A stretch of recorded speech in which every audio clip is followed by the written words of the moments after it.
Ardemişim ey Hodayım Zırnan ettin de şair Ey zırnan ettin de şair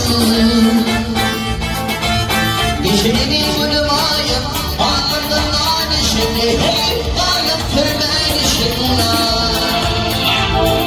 Dişini gülümayım Ağırdan anişinle Ho ağırdan türben işinle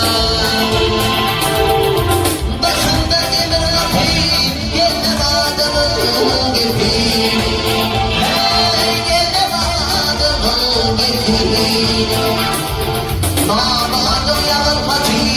Oynadı ulan işini Hey varlık türben işinle Namadım yağır pati Oynadı ulan işinle Ho varlık türben işinle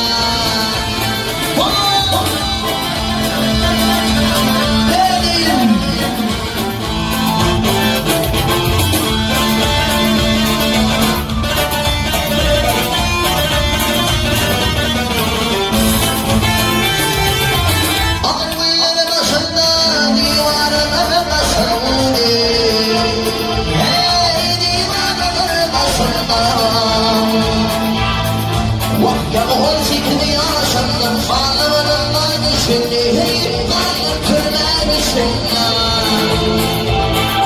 Yanayı şuaya başladım Sağlığının aynısını Hey varlık türben işinle Batır değil ağlar Annetisin kızlar Oh Allah'yetisin kızlar Aylanalım oğlanalım Ardından işini Hey varlık türben işinle